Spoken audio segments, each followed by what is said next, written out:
musirifu yena gimusizira okubeera nga temugoberera omukutu guli gumu Fad Pro UG kwa muli liking a video sharing irako abalala ate comment section always ebera open ebera ndimena okubeera nga temunayo slow comment yo of course kubichi ebera bigenda masiranga wano ojo kubeera nga te osanga amawulire nga bagatsamula mu gwanga Uganda ne buro gwanga yona eranga wano wenkugambira nti subscribinga bwobango bade tuna okubeera nga te o subscribinga ne ka notification bell okakoneko oleme kubeera nga te osubwa amawulire chikabwe HT tuli ku nsonga za Brenda Mouse nenga sina kubeera nga te nkutwalayo eyo muzikirize menenga te entandikira wano mawulire agenda ku entisebudikidde wali ku kizinga TikTok abaana bonna bali mu maziga era bali mu kuwekanga okwamaanyi ati omwana amadde amanyikidwa nga oba amanyikidwa nga Makayugi era nga ono munayi TikTok dancer munayi yakera ku machana beera nga te azaala omwana we era nga omwana yabadde yakamala okubeera nga te aweza omwaka bwati bwe paba munayi mukama Katonda nabeera nga ate amuyita nono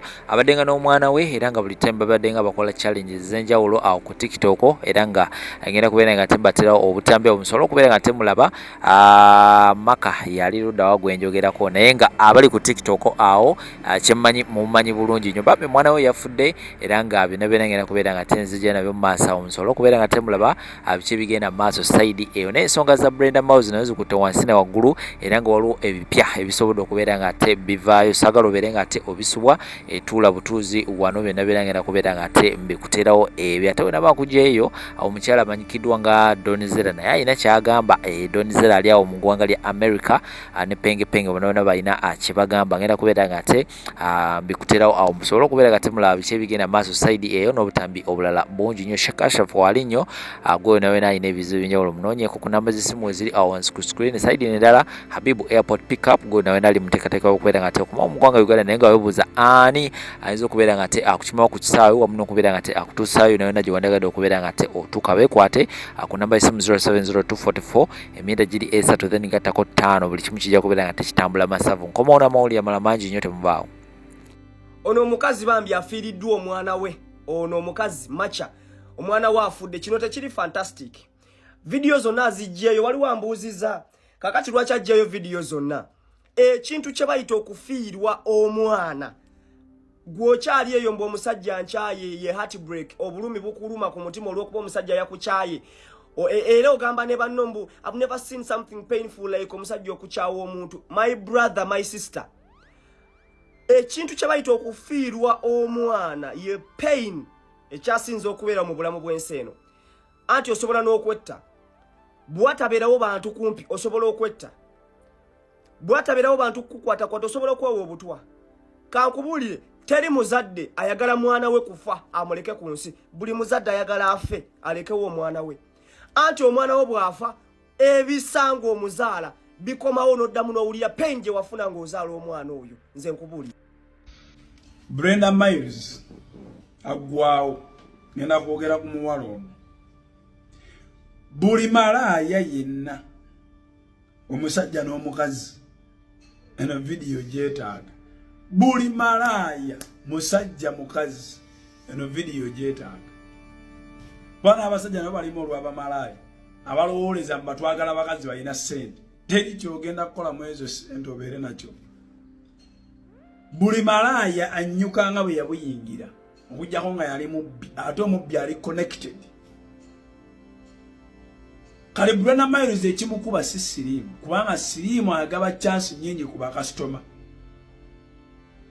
ekikuba Brenda Miles kyekikuba bamalaaya bangi bemutamanyi ate kyekigenda okukuba buli malaaya ndi kisi ndi Dubai awo weetunda nga bolaba Brenda Miles naye bwogenda okukomekerera esangako ofunengayo time weefuule nti obonaabona weefuule nti oli broke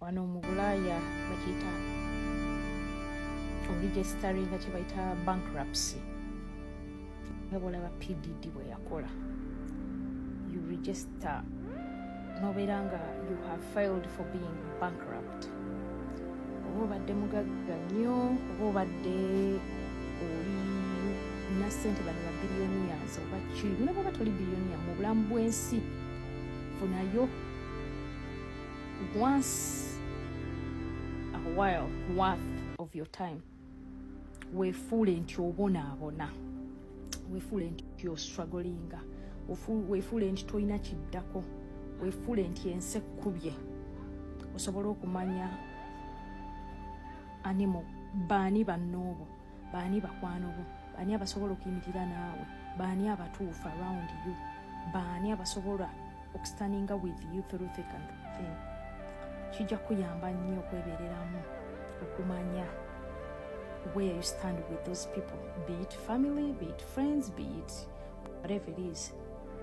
Gwe olunaku lw'olitegeera nti abantu abamu b'oli nabo si mikwano gyo, si banno, si baddala, olwo lunaku lw'olikera ku makya ne weefuula abonaabona. Gwe weefuule abonaabona mu bulamu bw'ensi eno olugendo okukakasa ani munno, ani kyaliwo, ani asobola okubeererawo, ani ayimirira naawe, ani abadde akugezesa, ani abadde agezesa relationship yo between you, ani eyeekwese mu kamuuli eyo, abalinga bakubira jangu tunywemu, wano waliwo pate, wano balina booking appointment bweti ne bweti ey'okukyakala, jangu tulinnya ennyonyi tugende wano nga tebakyakubira just because obalaze ekyo struggling. But see, mu bulamu bw'ensi okutegeera kubiya olina okikolamu n'ogezesa abantu abo n'ogamba kangezese, these people think I cannot survive without them. Kikole omale oliŋŋamba nti ddala kituufu kwali kwebeereramu, okugenda kuzuula abantu bangi nnyo ababadde bajja wooli lwakuyisaawo mbeera, bagiyita survival mood, ng'abamu bajja kubeera naawe kuyisaawo mbeera, kuyisaawo biddako, naye tosobola kumanya nga tokikoze. Gwe weefuule nti oli mwavu ddala, abalina bw'oba olinamu kasente akasobola okubeza, weefuulire ddala nti ostruggling, weefuulire ddala nti embeera yakwata, embeera yakuba, weefuulire ddala nti it's the hardest time of your life. Bwekituuka nno okufa bannamwandu, olina okwefuulira ddala nti tewali koolina, omusajja talina ke yakulekera, omusajja talina ke yakuwa bw'osirike. Kigenda kuyamba okuteeka abantu ku weighing scale, kigenda kuyamba okuteeka abantu ku minzaani, ne bwekubeera nga bbaawo ng'olitegeera nti ono anjagala bya ddala oba ali nange kuyisaawo bibye. Tosobola kumanya bantu okujjako ng'obatadde ku minzaani eyo, tosobola kumanya bantu okujjako ng'obatadde awo mu fikisi eyo. Gwe kigezeeko, weefuule broke, weefuule nti wavaako, oli kino buli kino. Few of the people bwe wali olowooza nti banno be balitegeera ky'oyitamu, be bali standinga naawe. Most people will not stand with you, most, nga tebalina kye bakuggyako, oba tebalina kye bakulyako, oba tebalina kye bakufunako. The moment you declare towards them or around them that you are broke, bankrupt, struggling mentally, this or that, most of them will leave.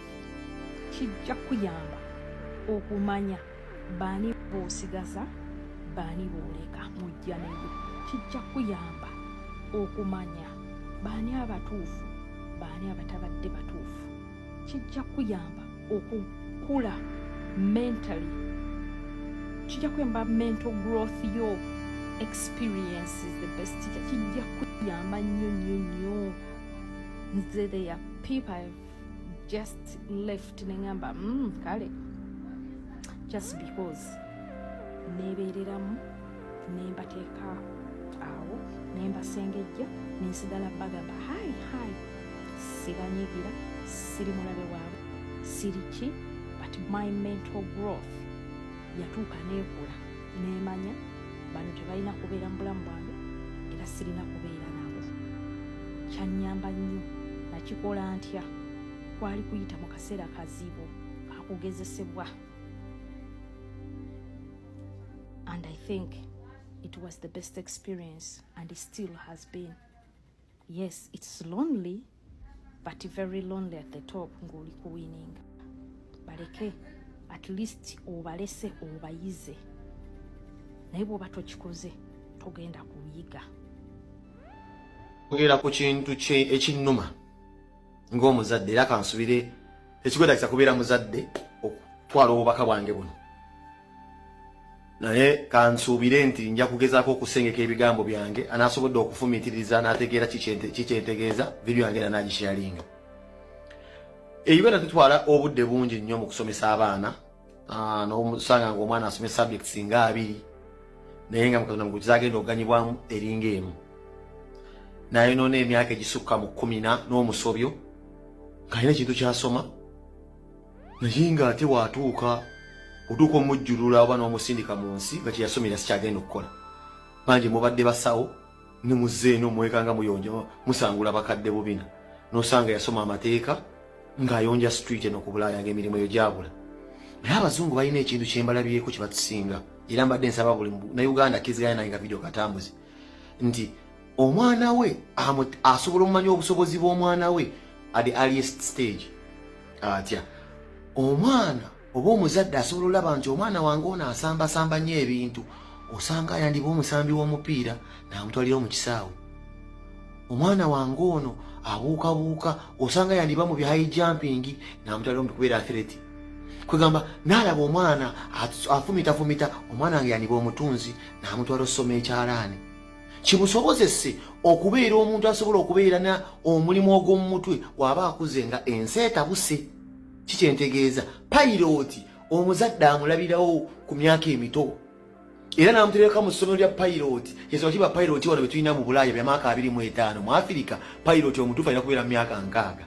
Olw'ensonga batwala emyaka mingi okusomerera ekintu, naye ate wano omwana obusobozi bwe babulaba ku myaka emito.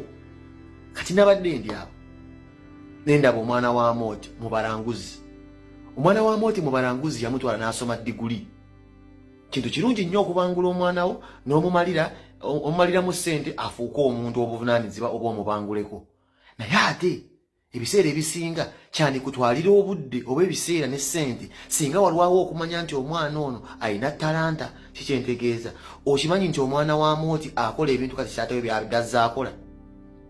Okimanyi muwala wa Moti kati ate azina obundolindoli taata bw'abadde azina ku mbaga, naye ng'ate omwana oyo yagenda n'asoma diguli.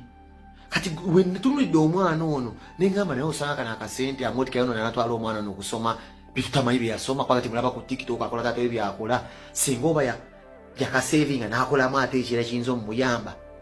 Singa ate omwana ono yamutandikizaawo mu katimba nga amuzudde omwana alina talenti, singa omwana kati ali ku level y'abakansiime ani. Kino kiringa Ronaldo okusooka okusambisa singa Ronaldo okutwala omwana we n'asoma mu Oxford University ate n'amukomyawo mbu amaze okusoma mu Oxford University asamba akapiira. Yensonga kiba Ronaldo batwala abaana ababwe mu academy nga muzudde ajja kuba musambi wa mupiira weewo nga atambuza n'ebyokusoma. Ndi kino kitambule nga ne kino kitambula. So sikutuusa mwana eri omunoddemu ssente naye nga tebyasomesi byagenda okuba ate n'okomawo akole gwe kyolowooza nti no yetalanta gye wamulabamu ng'obudde bukyali.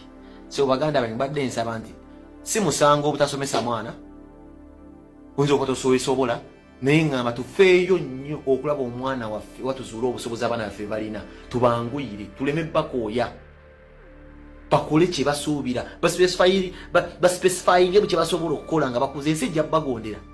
Kyembadde nze nteesa nga nze emisomo gino